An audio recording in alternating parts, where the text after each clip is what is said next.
C'est un grand jour pour le groupe, effectivement, parce que jouer dans ce festival et sur cette scène, c'est un honneur, c'est une reconnaissance pour le groupe, d'autant plus que moi, je suis un peu un local de l'étape, donc Jazz à Vienne, je connais très bien. 6e journée au cœur du festival, toujours ici même à Cybèle. La scène locale et la scène régionale sont à l'honneur ces 2 jours. Aujourd'hui, dans notre émission, nous recevrons Pascal qui nous parlera de Jazzera et également François et Lisa de Skokian Brass Band qui se produit ce soir au club, mais juste avant, les images d'hier.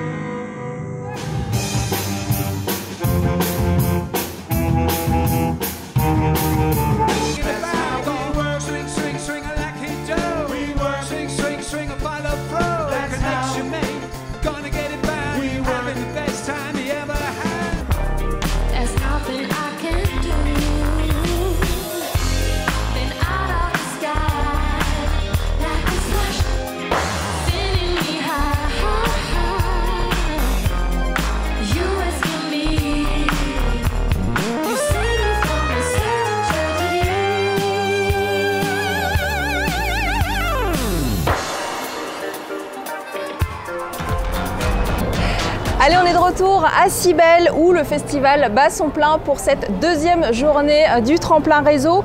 Et pour comprendre ce qui fait vivre aussi la scène du festival, nous avons le plaisir d'accueillir Pascal Buensos.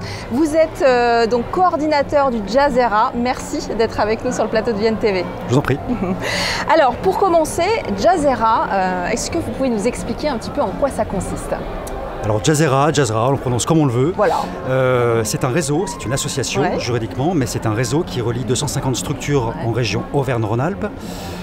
Les scènes de diffusion, c'est-à-dire du petit club de jazz de nos préfectures, par exemple Chambéry, Annecy, Saint-Étienne, Clermont-Ferrand, au grand festival, évidemment Jazz à Vienne et la tête de pont. Mais on a vraiment une terre de festival aussi en région Auvergne-Rhône-Alpes. Je pense à Cosmo Jazz Festival, si vous aimez la randonnée, dans quelques semaines à Chamonix, porté par André Manoukian. Nous avons créé Jazz Vocal, Parfum de Jazz dans la Drôme également en juillet et en août. Nous avons des festivals aussi prestigieux qui peuvent être plutôt côté Auvergne. Une terre de loin à ne pas oublier. Je pense à la Haute-Loire, au festival important de Clermont-Ferrand qui a lieu en octobre, Jazz en tête. On a des écoles, on a des artistes, des producteurs, bref, toute une filière, et cela représente 250 structures et musiciens qui sont fédérés autour de ce projet. Bon, un beau projet en tout cas. Alors en ce moment se tient le Forum Jazz International. Est-ce que vous pouvez nous en parler ? Ce forum, il n'est pas d'aujourd'hui, il a en fait 10 ans. C'était une biennale. Alors la fanfare commence derrière. On est là. C'est une biennale qui en fait bougeait de territoire en territoire, de ville en ville. Ouais. Et on a décidé de revoir le format et de ne plus faire un événement énorme tous les 2 ans, mais de lisser 8 forums tout au long de l'année sur 8 villes de notre région. Vienne étant au cœur de cette série d'épisodes de 8 forums, c'est le 5e, mais c'est l'événement le plus costaud, je dirais, en termes de portée professionnelle, puisqu'on invite une 50aine de programmateurs, de partenaires aussi importants du secteur musical. C'est un choix qui a vraiment fait l'objet d'une programmation commune entre Jazzera et Jazz à Vienne, suite à un appel à candidature. Et nous présentons une dizaine de groupes de notre région qui se produisent sur les sites habituels du festival. On est à côté du club ce soir et demain soir, scène de Cybèle, le musée gallo-romain de l'autre côté du Rhône. Et l'objectif étant que ces groupes puissent davantage s'exporter en France, en Europe et hors Union européenne. Ok, un très très beau projet. Alors, comment vous voyez aussi l'évolution de la scène du jazz dans la dynamique régionale? C'est intéressant aussi d'avoir votre regard là-dessus. On a toujours eu une scène extrêmement riche en jazz, et jazz bien sûr au sens très large du terme.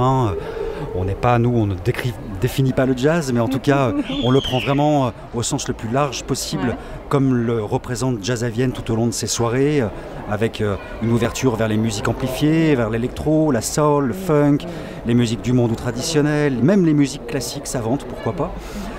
Donc il n'y a pas, voilà, en tout cas là-dessus je dirais qu'on est très ouvert, et c'est une scène qui est extrêmement riche en France, puisqu'elle est même considérée comme la deuxième après l'Île-de-France, Paris.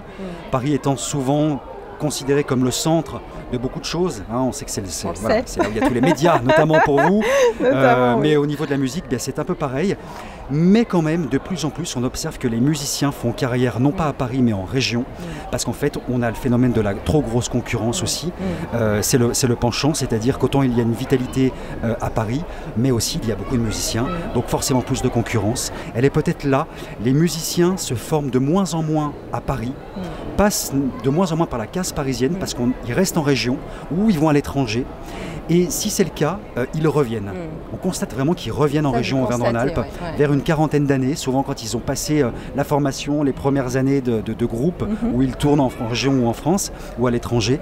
Ils reviennent s'installer ici. Pourquoi? Parce qu'en fait, c'est une région magnifique.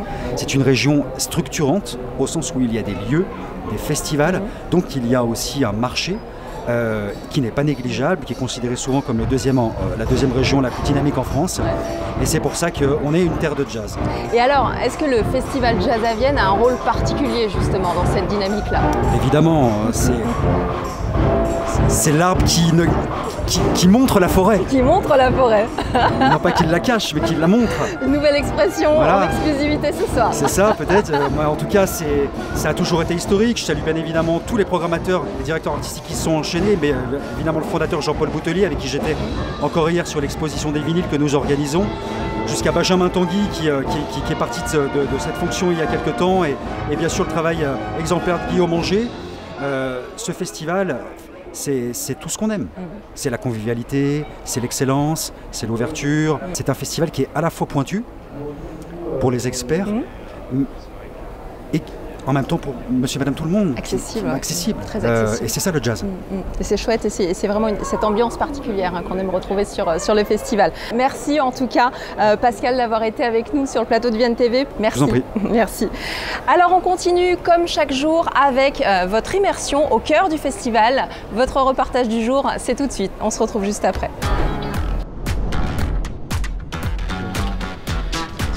Aujourd'hui, on est sur le site du futur musée d'histoire de Vienne, qui sera le 12e musée porté par le département de l'Isère. Ce musée aujourd'hui est en cours d'études et de travaux, et nous souhaitons, le département a à cœur de faire vivre ce musée avant son ouverture. Nous accueillons aujourd'hui un spectacle de Mario Kart. Donc dans le cadre de la journée marathon de jazz à Vienne, nous accueillons des gamers, nous accueillons du public venu s'affronter dans des courses de Mario Kart.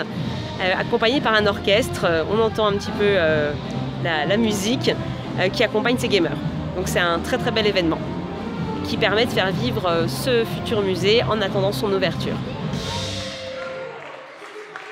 Alors, accueillir Jazz à Vienne et notamment le concert de Mario Kart, c'est quand même assez exceptionnel, puisque finalement on ouvre ce bâtiment qui a été fermé depuis déjà plus de 2 ans. Donc les Viennoises, les Viennois ont l'opportunité de découvrir ce bâtiment puis de faire résonner la musique dedans. C'est un lieu de vie. C'est un lieu qui sera ouvert au public, qui sera dédié aux collections et à l'histoire viennoise. Donc je trouve que c'est très émouvant en fait de voir ce bâtiment aujourd'hui rempli de personnes.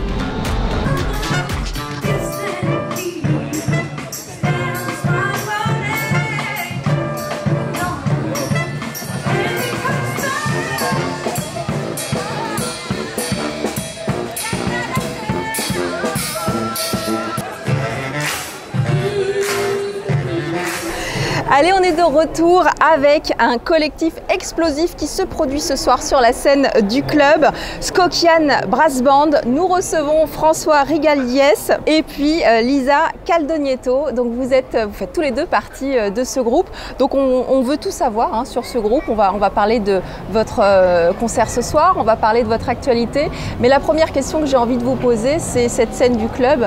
C'est une scène particulière du Festival Jazz à Vienne. Qu'est-ce que ça représente pour vous de jouer ici? C'est un grand jour pour le groupe, effectivement, parce que jouer dans ce festival et sur cette scène, c'est un honneur, c'est une reconnaissance pour le groupe, d'autant plus que moi je suis un peu un local de l'étape, donc Jazz à Vienne je connais très bien. On a eu la chance de jouer sur la scène de Cybèle il y a 2 ans ou 3 ans. Voilà, on monte une marche, je dirais, et on a vraiment énormément hâte d'y être ce soir, bien sûr. Super. Lisa, un petit mot? Oui, moi j'ai aussi l'impression qu'on monte une marche, comme tu dis. Moi j'ai effectivement plusieurs fois joué sur cette scène de Cybèle, sur le kiosque. Et là, j'ai l'impression que c'est la première fois que je fais le club de minuit et je me dis waouh, ça y est, on monte un petit step là. La prochaine étape, on la connaît, bien sûr, au théâtre. Au théâtre antique, c'est noté. Alors, Skokian Brass Band, donc c'est connu pour nous emmener dans une énergie qui est plutôt contagieuse, c'est beaucoup d'influence. Qu'est-ce qui vous inspire musicalement, artistiquement, pardon, pour créer cette alchimie? Alors effectivement, c'est une alchimie. On s'est inspiré à la base des brass bands de la Nouvelle-Orléans, où on a eu la chance de passer 15 jours auprès des plus grands musiciens de brass band qui nous ont un peu livré les secrets de cette musique. Moi, j'étais passionné par cette musique depuis quelques temps. J'avais envie de monter un brass band. Et pour fonder le groupe, lancer le projet, je me suis dit il faut absolument qu'on aille y passer tous un moment ensemble, qu'on ait tous les mêmes références, le même vécu autour de ce projet. Et puis c'est vrai que moi j'ai fait beaucoup de musique avec des musiciens africains de différents pays d'Afrique. J'ai fait de la salsa aussi. Donc je suis très inspiré et attiré par toutes ces musiques qui sont un peu des musiques cousines de celles de la Nouvelle-Orléans. Et on a eu la chance d'être invité il y a 2-3 ans dans un festival au Togo. Ça a ravivé la flamme africaine que j'avais en moi. Et du coup on a intégré aussi ces influences dans le dernier disque et on les entendra sur scène ce soir. Super, alors vous êtes plusieurs dans le groupe.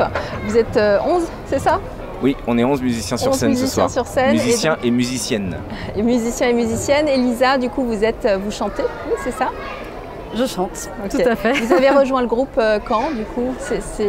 Alors moi, je me considérais comme invitée jusqu'à ce que tout bascule. Mais c'était en 2019, il me semble, pour l'enregistrement du premier album du Skokian Brass Band, qui s'appelle The French Touch, où il y avait 2 invités chanteuses, donc il y avait moi et il y avait Cindy Poche aussi en invité. On était toutes les deux sur cet album. Et après ça, on a été embarqués, enfin moi surtout, j'ai été embarquée par l'aventure Skokian. Par l'aventure Skokian, voilà. Super. Alors, est-ce que vous avez une actualité à nous partager, des projets en cours? Eh bien évidemment, toujours bien vivant le nouvel album qui s'appelle Skokie Mama, qui est sorti en novembre 2024, réalisé par un producteur américain qui s'appelle Scott Billington. Et puis l'actualité, c'est le nouveau spectacle, le nouveau show qu'on va montrer ce soir, qui a été mis en scène et coaché par un coach scénique qui s'appelle Clément Vincent. Et aussi par une chorégraphe qui s'appelle Marie Houdin, qui connaît très bien toutes les danses d'Afrique jusqu'à le trajet transatlantique, Cuba, la Nouvelle-Orléans, et qui nous a aidés, qui nous a coachés et mis en scène ce spectacle qu'on va voir ce soir. Ça nous transporte déjà. Alors en 3 mots, l'ambiance, si vous deviez décrire l'ambiance qui attend votre public ce soir, ça serait quoi? Il faut choisir 3 mots. 3 mots. Ça va être dansant. Festif. Ça va être très festif et ça va être très convivial. Super, eh ben, on y sera parce que vous nous avez donné envie et on sait que vous êtes les maîtres dans l'art de l'énergie communicative. C'est très gentil, merci beaucoup de nous avoir reçus. Merci en tout cas à tous les deux d'avoir été avec nous. Et on espère vous voir là-bas ce soir. Mais bien sûr, j'y serai. Merci. Merci. Alors c'est une soirée légendaire qui vous attend ce soir au Théâtre Antique. Monty Alexander et Didi Bridgewater qui seront sur la scène du Théâtre Antique pour ambiancer cet espace mythique. Au club, vous aurez le plaisir aussi de vous ambiancer avec Skokian Brass Band qu'on vient de recevoir et qui est encore sur notre plateau. Donc dès minuit, le rendez-vous est pris au club. Quant à nous, on se retrouve demain. Et puis n'oubliez pas, comme chaque soir, vous pouvez gagner des places de concert. Pour ça, rien de plus simple. Vous nous suivez sur les réseaux sociaux, vous likez, vous commentez, vous partagez votre émission préférée et vous multipliez vos chances de gagner. On vous dit à demain et on vous souhaite une très belle soirée.